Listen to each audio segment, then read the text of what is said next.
day, ladies and gentlemen, little sisters and brothers. Today's video is designed to back up my Kanite scribe understanding you guys absolutely hated so much. I had planned to use one of my poison arrows set aside for wise guys just like you. But while rapping with a brother about something else, and tweaking my perception just a little, I realized the brother busts my whole head wide open with a prophecy scripture that encompassed much more historical information for complete understanding than my straight to the point release the bloodstream directly into their bloodstream arrow I was going to use. So saying that, please turn to Numbers 24, 15 to the end in the Septuagint, please. Quote, "And he took up his parable and said, Balaam, the son of Beor, said," stop. For context sake, prudency dictates we find out the ins and out of our subjects before trying to understand anything. Am I right about it? Tell me if I'm right about it. If I am right about it, question, how would you find out the pedigree of Balaam? What's that? Right, little Miss Ivy. Right. Who's his daddy? Well, that is where things get a little interesting. How so, you wonder? Well, to start off is the scripturally documented case of at least 3 different genealogies in the land of Edom alone in Genesis 36, on top of at least 2 different Balaams. So what I'm trying to tell you is, you have the actual seed of Esau through his wives of Canaan. You have the separate and distinct sons of Seir, the Korite, in the land of Edom in verse 20. And to round it out, you have the kings which reigned in Edom before the king reigned in Israel in verse 31. And out of the last group, we have the second Balaam, and subject of our story. In this case to me, these are the people Esau got his wives from. Be mindful now, just like in today's time, more than one person can have the same name. But because I'm colored, I know I must prove myself every day. No problem, no problem. Remember our video discovery of how the netherworld Shasu ascended, married, and controlled the land of Idumea? You remember, it was the video where we first discovered Shadow Israel. Right, little Miss Heidi. Right. The Anastasia Steele understanding. Man, you got a mind like a steel trap. If you remember that discovery, it appears mind you, Beor, B-E-O-R, wasn't of the seed of Adam and Eve at all. Check it out. According to Wikipedia under Beor, biblical figure, quote, Beor, which means a burning, is a name which appears in relations to a king, Bela, son of Beor, and a diviner, Balaam, son of Beor. In a list of kings of Edom, Genesis records that Bela, son of Beor, was one of the kings of Edom who reigned, personal quote, before there reigned any king over the children of Israel. Listen up, listen up. Bela, son of Beor, is listed as the first of 8 kings. The same information in Genesis is repeated in Chronicles. Stop. Okay, please remember the first of 8 kings fact. It's very important. So let's continue. Quote, Balaam, son of Beor, appears in a well-known story in Numbers, where he is asked to curse the Israelites but repeatedly blesses them instead. Later, he is killed for tempting the Israelites into sin. Example, remember we discovered during our first world history series on the Baptized Scribe channel that those would letters behind their names are either truly ignorant or they are purposely trying to fragment the information? Well, I believe they are evil geniuses. So check out what they just fragmented. Remember me telling you to remember the quote, Bela, son of Beor, is listed as the first of 8 kings fact? Well, according to Wikipedia under List of Rulers of Edom, subtitle, Implied Non-Hereditary Kings. Say it again. Implied non-hereditary kings. The very first one, Bela, son of Beor, from the city of Dinanaba, which when you look in the scripture, that's where he's supposed to be from. But I can keep going, but I just want to show you something after this. Then there was Jobab. He was from Basra. He was the son of Zerah. There's Harsha. He was in the land of Teman. You had Hadad, who his dad was Bedad. You had a Shamla. You had a Shual. You had a Baal Hanan. He was in Akbar. And then you had another Hadad. Now, example, I'll keep going. Bingo. And seeing Genesis 36 and 31 tells us, quote, these are the kings which reigned in Edom before a king reigned in Israel. And Balak, son of Beor, reigned in Edom. And the name of his city was Dinadaba. That's like I told you before. And Balak died, and Jabab, son of Zerah, from Basra, reigned in his stead. It can only mean the scriptures are trying to tell us there is a big difference between the kings of Edom, the chiefs of Edom, and the sons of Esau, with only one of the 3 being actual descendants of Esau. So as you can see, the kings of Edom, the peoples who Esau initially got his wives from, were the Rephaim in the land to begin with. And seeing Beor was the progenitor of 7 kings that were not of the hereditary line of Esau, not the chiefs or the sons of Esau, but the kings of the land of Edom, can only mean Balaam was the seed of the Rephaim. What? Liar! Stand down, little Miss Ivy. Stand down. I got this. I know Balaam was a Rephaim because the scriptures tell us he was a Rephaim. Please turn to Deuteronomy 2, 11 through 12 in the Septuagint.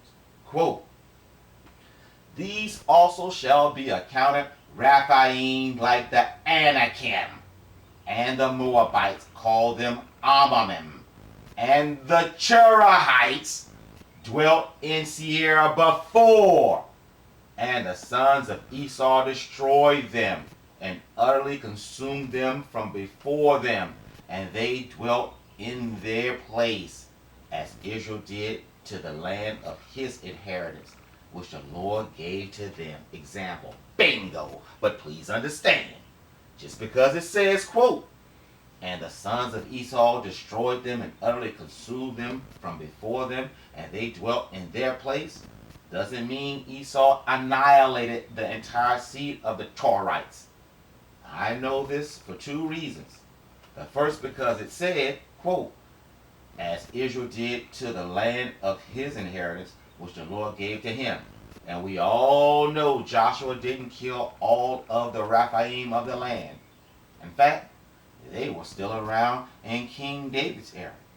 And if you really want to be honest about it, the scriptures tell us a large chunk of them escaped to the modern-day Golanite region. But the second and most telling reason I know Esau didn't completely wipe them out is because of what is written in Genesis 36 and 20. Quote, and these are the sons of Seir, the Chorites, who inhabited the land. Lotan, Sobal, Sebilgon, Ana, and Dishan, and Asar, and Rizah. These are the chiefs of the Chorites, the sons of Seir, in the land of Edom. And then it rounds it out by saying, quote, these are the chiefs of Chari in their principalities in the land of Edom. Example. And we have already went over who Lotan was earlier. Y'all remember. So, as you can see, the Chorites were Raphaim. And they not only survived the onslaught of Esau, they became chiefs, quote, in their principalities in the land of Edom, which backs up all of our earlier new and fresh Shadow Nation discoveries like a glove. But wait! Please understand while noticing, there was/is a difference between the two kings of Edom, one named Hadad and the other named Hadad the Edomite in the scripture. They are two different heritages, and the very fact the description the Edomite was added lets us know the other Hadad spoken in the scriptures was not homeborn Edomites. The scriptures are awesome, ain't it? I know we way off the subject. My bad. Where were we? Oh yeah. Numbers 24 and 15 in the Septuagint. Quote, and he took up his parable and said, Balaam, the son of Beor, says, the man who sees truly says, hearing the oracles of God, receiving knowledge from the Most High, and having seen a vision of God in sleep. His eyes were open. I will point to him, but not now. I bless him, but he draws not near. A star shall rise out of Jacob. A man shall spring out of Israel, and shall crush the princes of Moab, and shall spoil all the sons of Seth. And Edom shall be an inheritance, and Esau, his enemy, shall be an inheritance of Israel. Notice, two different things. The anointed one was coming out of one, and then the actual mountain is another. Actually, it's three, but in here it shows it's two different occurrences. So when you hear Adumia and you hear Esau and you hear Edom, you got to really pick out and study which one is it talking about in context. They are different. Let's continue. And Edom shall be an inheritance, and Esau, his enemy, shall be an inheritance of Israel. And Israel wrought valiantly. And one shall arise. What? And one shall arise out of Jacob, and destroy out of the city him that escapes. Stop. Old covenant. Seeing it says, quote, a star shall rise out of Jacob. A man shall spring out of Israel, and shall crush the princes of Moab, and shall spoil all the sons of Seth.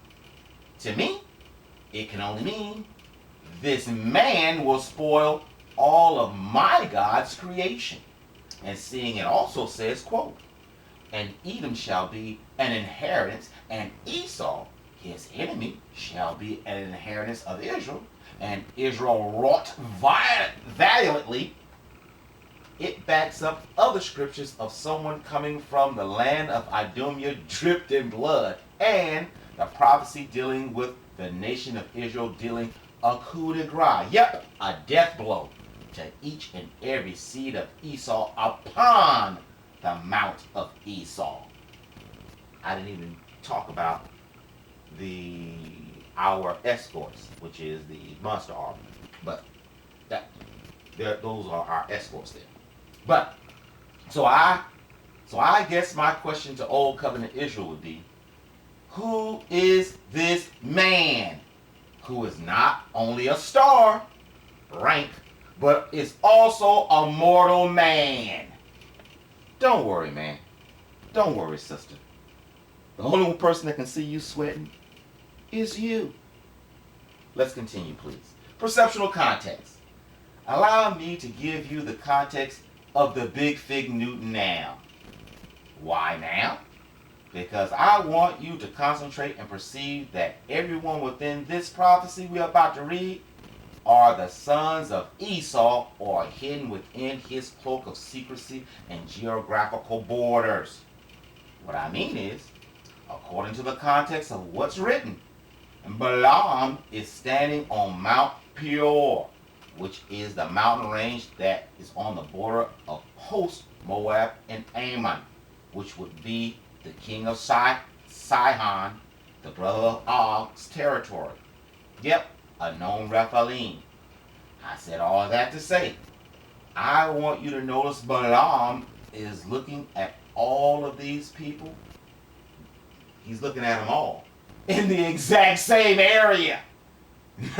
Verse 20, quote, and having seen, what? Having seen Amalek, Esau's biological grandchild, and one of the chiefs of Edom, and having seen Amalek, he took up his parable and said, Amalek is the first of the nations, yet his seed shall perish. And having seen the Canaanite, he took up his parable and said, thy dwelling place is strong, yet though thou should have put thy nest in a rock, and though Beor should have a skillfully contrived hiding place, the Assyrians shall carry thee away captive. I'm going to say that again about the Canaanites. And having seen, now notice, he's seen Amalek, and now having seen the Canaanite. Now, they didn't have cars back then, nor airplanes and nothing like that. And if I'm understanding the story correct, he was on an ass. Yeah. So, he couldn't have been going too fast. So, notice, all of these people are in the same area. You're catching that, but let's continue. And having seen the Canaanite, he took up his parable and said, thy dwelling place is strong, yet though thou should have put thy nest in a rock, like the Edomites, and though Beor, you just got through talking about him, should have a skillfully contrived hiding place, just like the Edomites, the Assyrians shall carry thee away captive. Stop. Bingo, bingo. Why two bingos, you ponder? Well, the first bingo is for yet another prophecy telling us the Canaanites are hidden within Esau. I mean, for it to say, quote, and having seen the Canaanite, he took up his parable and said, thy dwelling place is strong, yet though thou should have put thy nest in a rock, and though Beor should have skillfully contrived hiding place, could only mean, not only are the Canaanites wetting their beaks with Beor, king of the land of Edom, Beor has also provided a, quote, skillfully contrived hiding place for them as well. Please remember and forget not to do what when applicable. What I mean is, am I the only person who immediately thought of Uncle Ezekiel 13 and 14 when finally perceiving this current understanding? You remember that, right?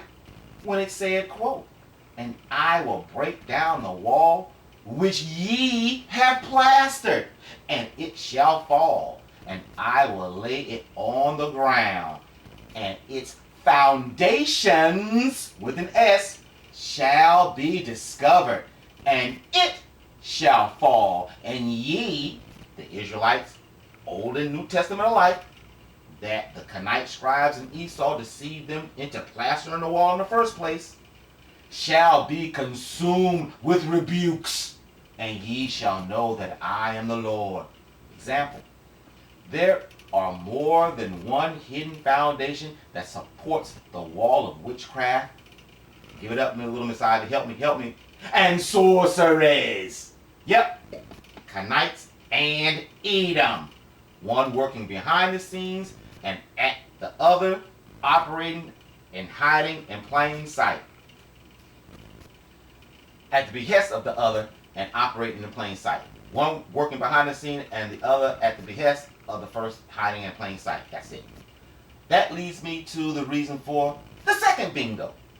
Am I and D. Leslie the only people who can see and hear the compound probability shaking, actuarial science breaking, and odds busting similarities between, quote, and having seen the Canaanite, he took up his parable and said, thy dwelling place is strong, yet though thou should have put thy nest in a rock, and though Beor should have a skillfully contrived hiding place, the Assyrians shall carry thee away captive. And what my God told the Canaanite scribes and Uncle Ezekiel when he said, quote, behold, I turn my back upon you, and I will scatter dung upon your faces, the dung of your feast, and I will carry you away at the same time, and ye shall know that I have sent this commandment to you, comma, that my covenant might be with the sons of Levi, says the Lord Almighty. Are we the only people who find that to be a bit interesting? I mean, how can you be carried away at the same time and have a covenant with the sons of Levi at the same time? Was the covenant to carry them away? I think not. Obviously, my God is talking to two different people, one polluting the legacy of the other. Another question. How many nations of people are going to be taken away by the same Assyrians? Think about it like little Miss Ivy to realize this is a future prophecy, people. It can't be talking about the Levi priests in Israel because Tiglath-Pileser carried them away in 3 ways, not all at once. Besides, many of the priests moved to Jerusalem at that time. Likewise, Judah and Nebuchadnezzar. Yep, at least 2 waves, and they were not the focal point of the captivity in the first place. And to top that off, the Romans sold us off in 2 waves also, 70 and 136 AD. So no, ladies and gentlemen, this is talking about today and the future. Bottom line, the Canaanites are teaching my God's people today at the behest of Esau, just like they were doing back then. If only I had, and I'm going to tell you right now, if only I had my boy's Vader windpipe crushing abilities right now, if only I had my boy Vader's windpipe crushing ability right now. You know the one, the kind that you can see and feel over the monitor. Man, I will do y'all in right now. Thank you for checking out my wisdom of today. My God's will, look for the next.